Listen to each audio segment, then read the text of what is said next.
ഉരുൾപൊട്ടൽ ദുരന്തം പാടി തകർത്ത വയനാട്ടിലെ ചൂരൽമല മുണ്ടക്കൈ പ്രദേശത്തെ തോരാ കണ്ണീരിന്റെയും മഹാനഷ്ടങ്ങളുടെയും ഓർമ്മയ്ക്ക് ഒരാണ്ട് തികയുമ്പോൾ പുത്തുമലയിലെ ഹൃദയഭൂമി എന്ന പൊതു ശ്മശാനത്തിന് മുൻപിൽ ഹൃദയാഞ്ജലികൾ അർപ്പിച്ചുകൊണ്ട് ഞങ്ങൾ അവതരിപ്പിക്കുന്നു ഉരുൾകടന്ന് ഉയർപ്പ്. 2024 ജൂലൈ 30 സോനു സ്കൂളിൽ നിന്നും വീട്ടിലേക്ക് പോവുകയാണ്. തനിക്ക് ഏറെ ഇഷ്ടപ്പെട്ട സൈക്കിളിലാണ് യാത്ര. കൂടെ കൂട്ടുകാരൻ രാഹുലും ഉണ്ട്. നിന്റെ പാപ്പ ദുബായിന്ന് എപ്പോഴാടാ വരുന്നേ? അടുത്ത മാസം വരൂടാ.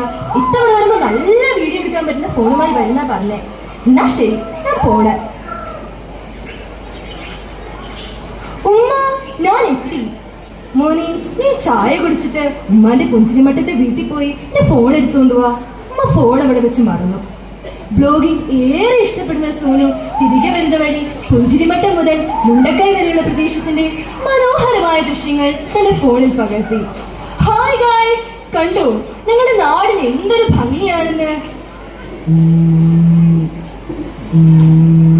ഹലോ ഉമ്മ, ഞാൻ വന്നോണ്ടിരിക്കുക. മോനെ, നല്ല മഴ പെയ്യാൻ പോകുക. നീ പെട്ടെന്ന് വീട്ടിലേക്ക് വായോ. വീട്ടിലെത്തിയ സോനു തന്റെ ഗൃഹപാഠം ചെയ്യുകയായിരുന്നു. ഉമ്മ, അപ്പോഴും വീട്ടിൽ ആരുമില്ലേ? ടൈഗർ എന്ത് ബഹളമാ, എനിക്ക് പഠിക്കാൻ പറ്റുന്നില്ല. നല്ല മഴയല്ലേ മോനെ, അതാകും. അവരെല്ലാം അമ്മാവന്റെ വീട്ടിൽ പോയി. നീ കഴിച്ചിട്ട് കിടക്കാൻ നോക്ക്. ഞാൻ വല്യപ്പാനെ കൂടെ കിടന്നോളാം ഉമ്മ. മഴയുടെ ശക്തി കൂടിക്കൂടി വന്നു. കറണ്ട് പോയി.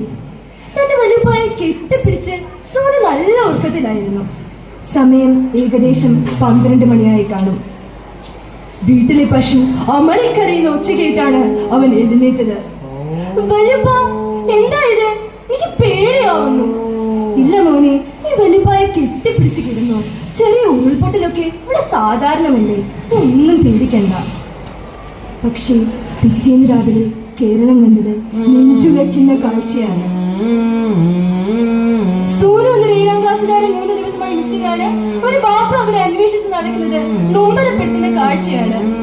മോനെ, സോനു, നീ എവിടെയാ? സോനു, എന്റെ ഉമ്മ, ഞാൻ ആർക്കും ഒരു ദ്രോഹം ചെയ്തിട്ടില്ലല്ലോ. നിങ്ങൾ പ്രാർത്ഥിക്കും, നിങ്ങൾ പ്രാർത്ഥിച്ചാൽ എനിക്കിന്ന് മോനെ കിട്ടും. പക്ഷേ ഇന്ന് സോനു അവന്റെ വല്യപ്പായോടൊപ്പം പുത്തുമലയിലെ കബറിടത്തിൽ വിശ്രമിക്കുകയാണ്. അവൻ പകർത്തിയ ചിത്രങ്ങൾ മാത്രം ഇന്നും അവശേഷിക്കുന്നു. ഇത് സോനുവിന്റെ മാത്രം ജീവിതമല്ല, നിവേദിന്റെ, ധ്യാന്റെ, ഇഷാന്റെ, ദുരന്തത്തിൽ ജീവൻ നഷ്ടപ്പെട്ട 300ഓളം പേരുടെ, വെള്ളാർമല സ്കൂളിലെ 20ഓളം വിദ്യാർത്ഥികളുടെ. വെള്ളാർമല സ്കൂൾ ഇപ്പോൾ അതിജീവനത്തിന്റെ പാതയിലാണ്. വെള്ളരിമലയുടെ താഴ്വാരത്തൊരു വിദ്യാലയമുണ്ട്. പുന്നപ്പുഴയുടെ ഓരം ചേർന്നൊരു പള്ളിക്കുടമുണ്ട്. വെള്ളരിമലയുടെ താഴ്വാരത്തൊരു വിദ്യാലയമുണ്ട്. പുന്നപ്പുഴയുടെ ഓരം ചേർന്നൊരു പള്ളിക്കുടമുണ്ട്. നന്ദി.